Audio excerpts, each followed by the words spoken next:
Good afternoon, Albert Milo, President of Related Urban. Thank you for the time to be able to present to council.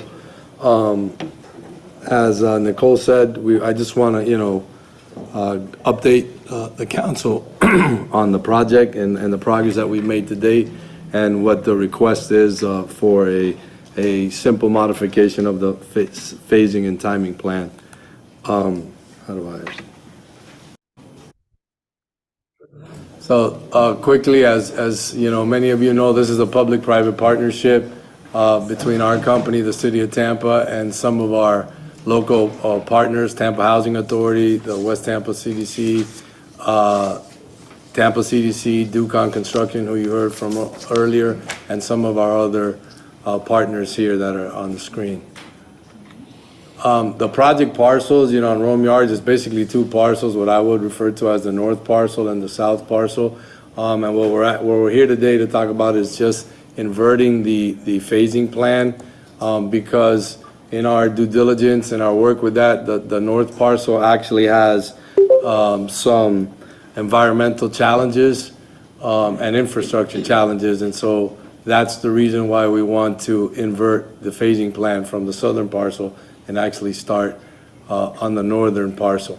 154 units of mixed income housing. We have, affordable units, workforce housing units, market rate units, and for sale units, along with retail, a cultural center, a workforce training center, and live work units in the project. What we're proposing is, and we kept the same numeration of the phases. We didn't want to change that, so we didn't have to, confuse everyone. So what we're saying is, Phase 3A is still going to be, referred to as Phase 3A, but it's going to be the first phase that we want to start the construction with.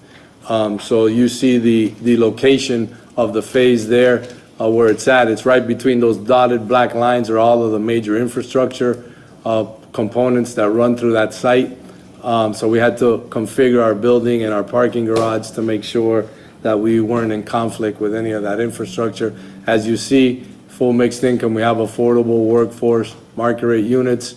The workforce training center, which was always part of Phase 3A, will remain in there. So since Phase 3A is going to get built first, it's going to be built sooner in the project along with live work units. We have our lease agreement with the West Tampa CDC, and Tampa CDC is going to run the workforce training program that will happen on the ground floor of that phase.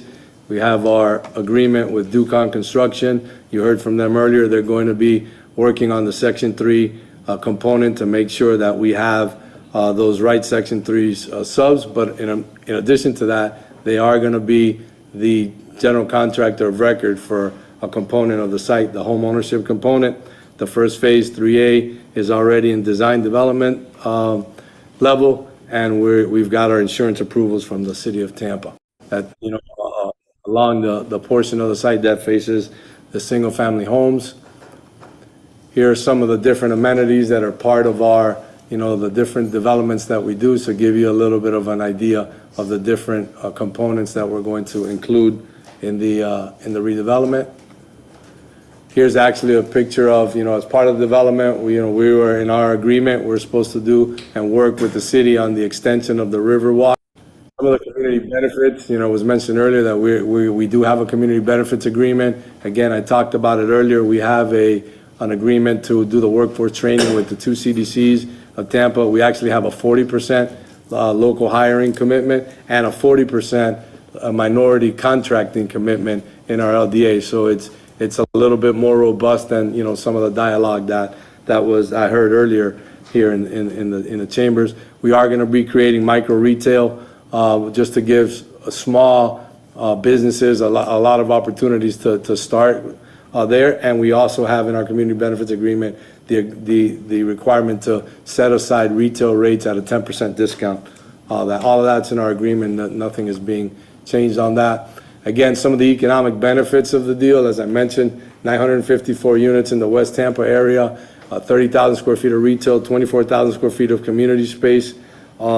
The total build out will create an economic impact of over $400 million, $425 million. And more importantly, there is a revenue share mechanism in our development agreement, both for capitalized lease payments that happen to the city at financial closing, and a revenue share that happened to the life of the project for the whole 99 years. So this is an opportunity not just to create housing and create economic development, but more importantly, also to create long-term revenues for the city to share in the upside of that, and that's something that then City Council can use to fund other priorities that the council may determine.